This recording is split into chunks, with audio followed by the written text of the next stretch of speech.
Everyone, आप सभी का आपके अपने यूट्यूब चैनल शॉर्ट टॉक्स में स्वागत है। आज की इस वीडियो में मैं आप सभी बच्चों को, जो भी बच्चे क्लास 12th में फिजिक्स रखे हुए हैं, देखिए साइंस सब्जेक्ट में, तो उन सभी बच्चों को टर्म 2 का मॉडल सेट पेपर 1 जो है वो कंप्लीट करवाऊंगा। पूरा का पूरा क्वेश्चन का मॉडल सेट मैं आपको सोल्यूशन करवा दूंगा और साथ ही साथ आपको इंपॉर्टेंट क्वेश्चन बताऊँगा कि आप कौन सा, देखिए मॉडल सेट में 35 क्वेश्चन दिए गए, इतने सारे क्वेश्चन दिए हुए देखिए, और 35 नंबर आपको मिलने वाले हैं। साथ ही साथ इंपॉर्टेंट सवाल आपको करना ही पड़ेगा, क्योंकि इतना सारा सवाल तो मॉडल सेट से आएगा नहीं। तो कौन कौन से इंपॉर्टेंट सवाल है जो आपको मॉडल सेट से आएंगे, ये मैं आपको इस वीडियो में बताऊंगा। तो आप सभी बच्चे वीडियो को लास्ट तक जरूर देखिएगा, ठीक है। तो चलिए आज का वीडियो में शुरू करते हैं। पहला सवाल देखिए हमसे, यहाँ क्वेश्चन 19 सवाल दिए हुए। देखिए पहला सवाल हमसे पूछा हुआ है डिफाइन इंडक्टिव रिएक्टेंस। देखिए ये शॉर्ट आंसर टाइप, आपको ज़्यादा बड़ा नहीं लिखना है, मैं बता देता हूँ। अगला सवाल है हमारा, show graphically the variation of capacitance reactance, ठीक है, XC with variation with frequency, ठीक है, बी न्यू के दिया हुआ है। फिर अगला है हमारा write Einstein photo electric equation लिखना है हमें। फिर डिफाइन थ्रेशोल्ड फ्रीक्वेंसी, फिर differentiate between P type N type. देखिए यहाँ इतना सारा आपको लग रहा है।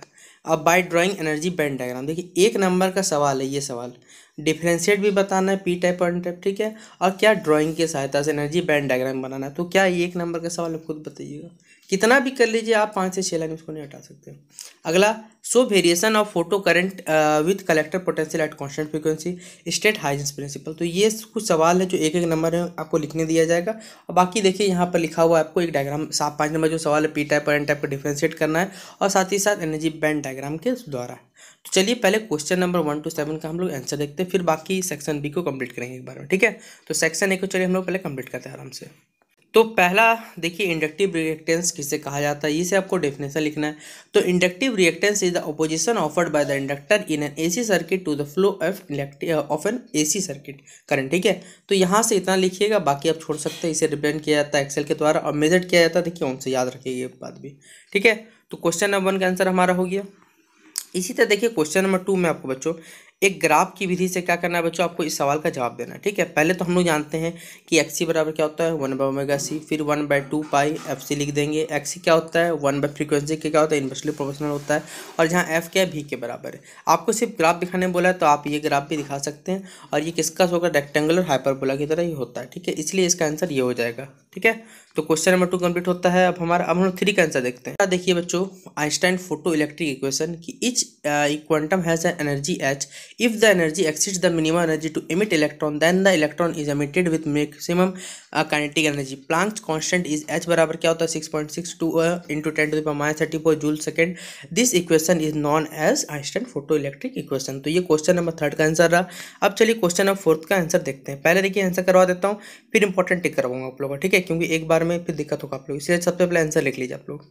अगला पूछा होता देखिए हमें कि डिफिनेशन ऑफ थ्रेशोल्ड फ्रीक्वेंसी, तो the minimum frequency of radiation that will produce a photo electric current is called threshold frequency. तो ये हो गया क्वेश्चन नंबर 4 का आंसर। चलिए 5 का आंसर देखते हैं हम लोग। देखिए ये क्वेश्चन नंबर 5 का आंसर है। इसमें देखिए 2 मैंने डिफरेंशिएट लिखे, आप लोग एक ही लिखिएगा, क्योंकि देखिए 1 नंबर का सवाल है, इतना बड़ा डायग्राम बना के फिर बताना तो थोड़ा सा दिक्कत वाली बात है।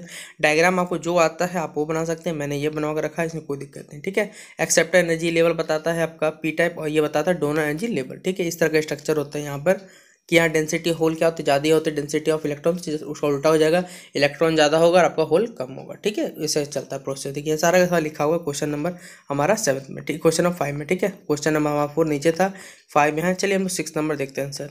देखिए 6 नंबर में फिर एक ग्राफ बनाना था। ये रहा आपका ग्राफ, जो कलेक्टर पोटेंशियल है यहाँ पर शो कर रहा है, करंट आई है, वोल्टेज बी है।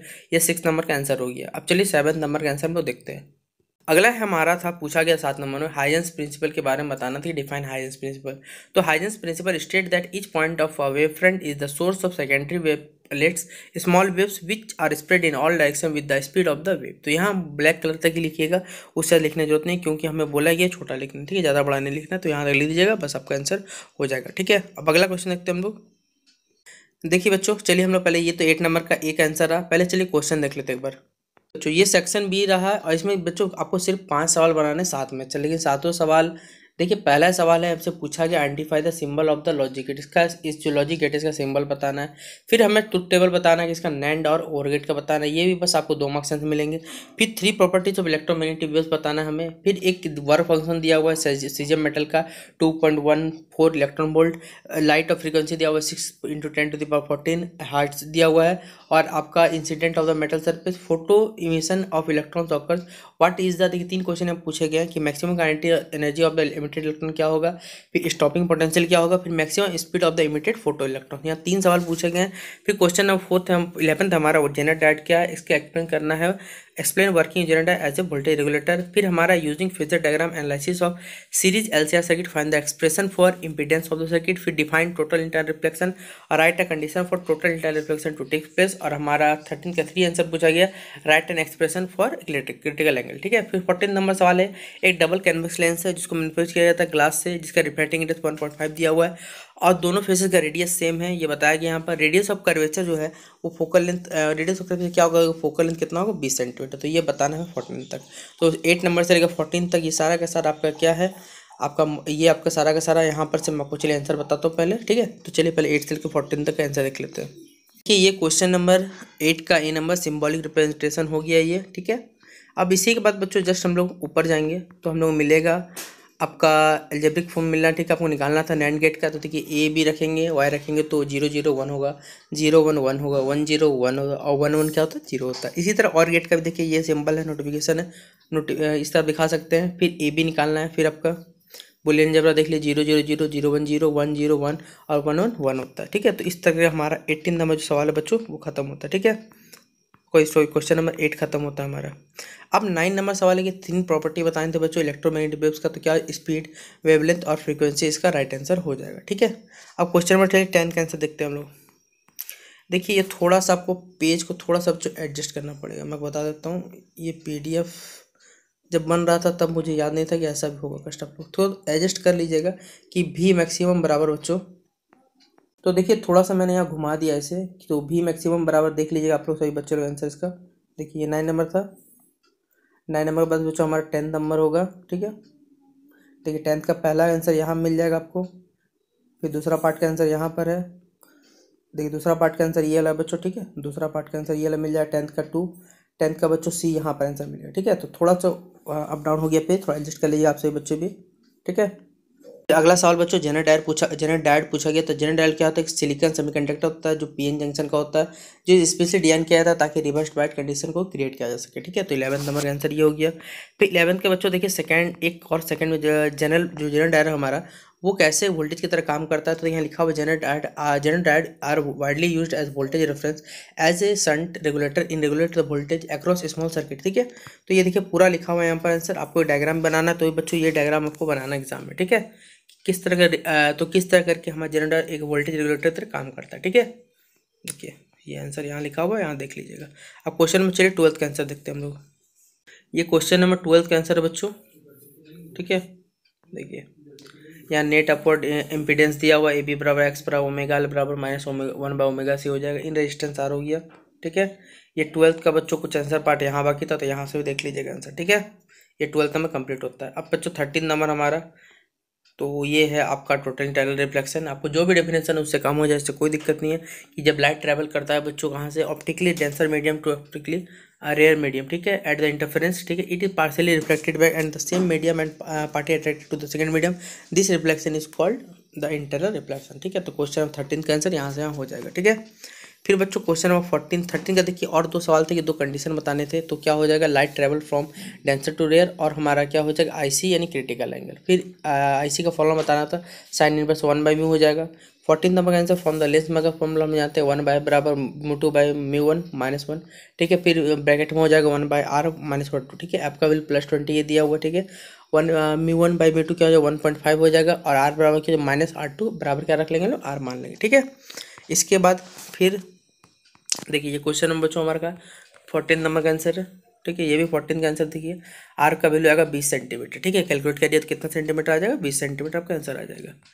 अगला सवाल है बच्चों हमारा, अगला सवाल हमारा बच्चों, स्टेट न्यू कार्टेशियन साइंस, ठीक है, हमने न्यू कार्टेशियन साइंस से क्या करना, लिखना है और साथ ही एक्सप्रेशन डिवाइड करना है कि म्यू1 बाई म्यू प्लस म्यू2 बाई भी बराबर म्यू2 माइनस यू1, ठीक है। वेयर रिफ्लेक्शन क्या होता है, ऑकर होता है rare to denser at convex spherical surface, जहाँ पर आपका म्यू2 का वैल्यू दिया और म्यू1 से क्या दिया, ग्रेटर दिया, ये हमें बताया गया।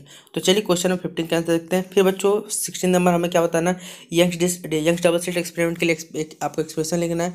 फिर क्वेश्चन नंबर 17 में रेक्टिफायर के बारे में बताना है, एक फुल वेव रेक्टिफायर बनाना है बच्चों आपको। फिर क्वेश्चन नंबर 18 था, सो दैट एवरेज लाइफ और average value of AC over cycle is 2I0/π, ठीक है, इसे 18 नंबर दिया हुआ है। फिर 29 नंबर तो बच्चों बेस्ट सवाल है, ये आपको एग्जाम पूछा ही जाएगा क्योंकि इतना बड़ा सवाल है, ठीक है, कंपाउंड मैक्स को बताना है। तो यहाँ पर से याद रखिएगा, ये सारे इंपॉर्टेंट, ये क्वेश्चन 19 इंपॉर्टेंट है। अब चलिए हम सेक्शन सी में जितने सवाल पूछे उनका आंसर देख लेते हैं एक बार। ये रहा बच्चों हमारा 5th नंबर का सवाल का आंसर कि कार्टेशियन साइन कन्वेंशन, देखिए स्टेट कहा गया तो लिख दिया हमने, ठीक है, यहाँ से देख के लिख लीजिएगा। और ये रहा आपका डायग्राम भी अच्छे से बना लीजिएगा। डायग्राम बनाए हुए, एंगल 1 बराबर 10, एंगल 1 बराबर PM/PO दिया हुआ है हमारा, ठीक है, यहाँ साइन आया हुआ, साइनर हो गया। अब ये सारी की सारी बातें कि यहाँ पर लिखी हुई है, तो आप इसके एक्सप्रेशन निकाल सकते हैं, ठीक है, इसके लिए कोई बड़ी बात नहीं है। अगला सवाल हमारे बच्चों रेक्टिफायर, तो रेक्टिफायर का यहाँ से डेफिनेशन लिख दीजिएगा, फुल वेव रेक्टिफायर का ऐसा डिजाइन होता है कुछ, ठीक है। फिर बच्चों वर्किंग बताना था, तो वर्किंग यहाँ से देख लीजिएगा कि पॉजिटिव सेल क्या होता है ऑफ द इनपुट सिग्नल, ठीक है, यहाँ पे सारा का सारा बात यहाँ दिया हुआ है, यहाँ से आप लोग देख लीजिए 17 नंबर का आंसर, ठीक है।